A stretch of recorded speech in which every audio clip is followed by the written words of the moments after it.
Hello everybody and welcome back to Full House Sports here, myself Charlie. A reminder before the video starts to please like, comment and subscribe. Anything you guys do is greatly appreciated as I try and become a one-man sports news bandwagon. As you probably tell from my voice, I am still battling, feeling a little bit rough, but I am going to be back on things as they were beforehand, so apologies for that.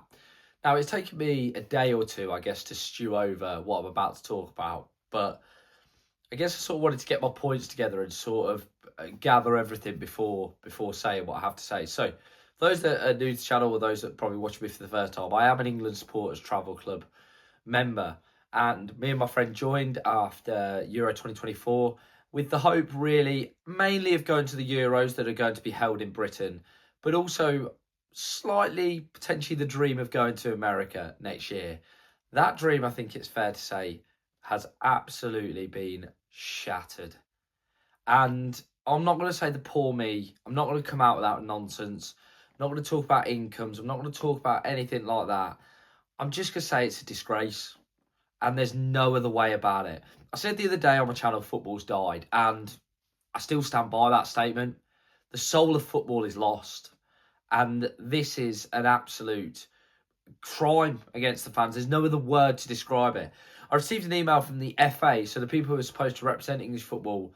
How they've managed to send this email out with a straight face is mind-boggling in itself.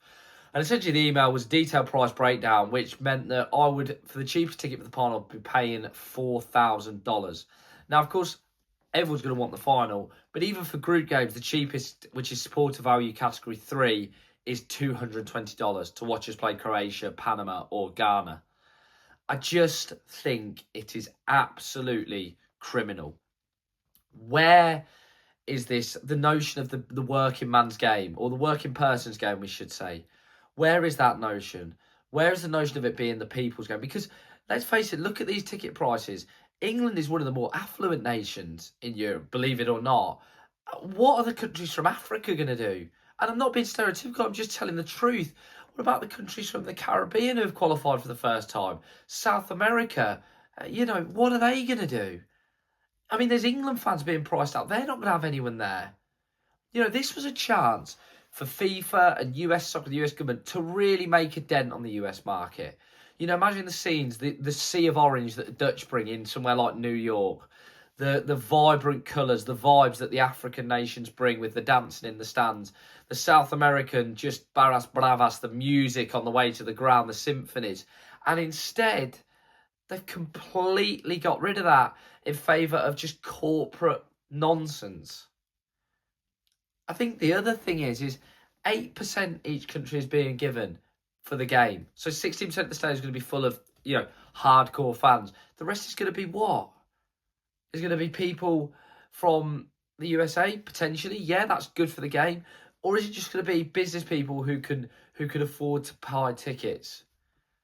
I've done every England home qualifier, haven't missed one, and the Nations League since joining the travel club. And for what? What was Latvia on a Tuesday night for? Just absolutely ridiculous. And we are like addicts. I said this on my ex today. We're like addicts because we moan and yet we come back. We know we should stop the cycle, but as football fans, we keep coming back. And it's just absolutely ridiculous.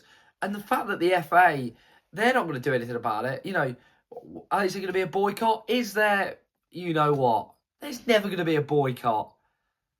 There's been 5 million applicants for tickets, so FIFA said yesterday. Whether that's true or not, I don't know. But still, it's just absolutely ridiculous to be where we are to charge that. What on earth is going on? That's without your travel, your hotels, everything else.